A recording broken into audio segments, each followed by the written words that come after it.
Hello guys, panibagong araw, panibagong ulam nga naman ang niluto ko ngayon.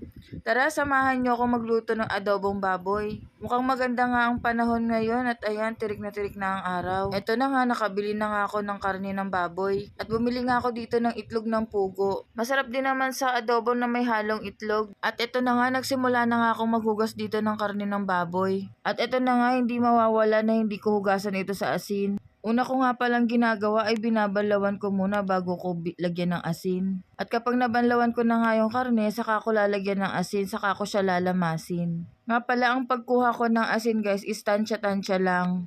Nakadepende kasi yan kung gaano karami yung hugasan ninyo. Yung karne ko kasi konti lang siya kaya tansya-tansya lang ako dyan. Pero kapag naparami naman yung lagay ninyo, pwede nyo naman siya hugasan na balawan ng ilang beses para hindi maglasa yung asin sa karne. At para hindi siya maglasang maalat. At 3 beses ko nga ito binanlawan. At disclaimer po ulit, yung mga niluluto ko po ay sarili kong version. Kung may sarili po kayong version, yun na lang po yung sundan ninyo.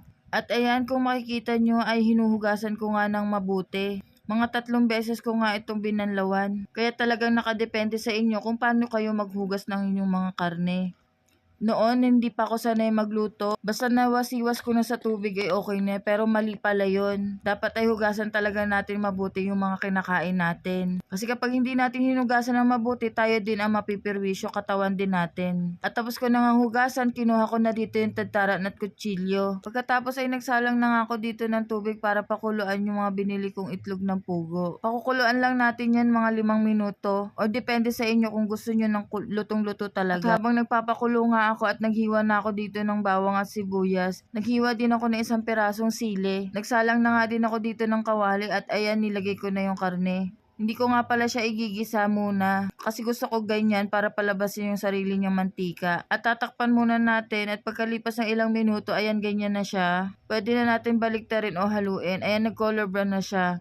Ayan, ginilid-gilid ko lang yung mga karne guys at yan. Nilagay ko na rin yung sibuyas at bawang, ginisa-gisa ko na at nilagay ko na rin yung sili. At okay na yung sibuyas at bawang. Ayan, tinimplahan ko na siya ng paminta. Nilagyan ko ng konting patis. Pagkatapos ay nilagyan ko ng 1 tasang tubig.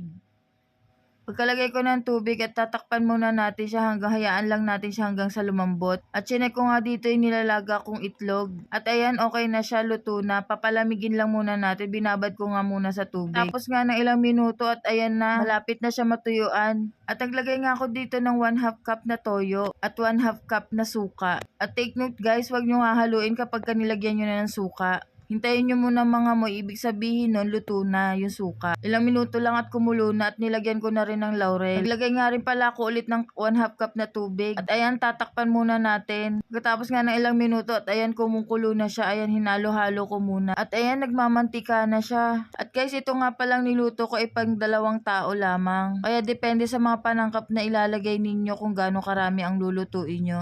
At ayan nga, nagmantika na siya. At ayan, okay na siya, luto na. Luto na ang aking adobong baboy na may itlog ng pugo. Kain po tayo. Thank you for watching. Enjoy!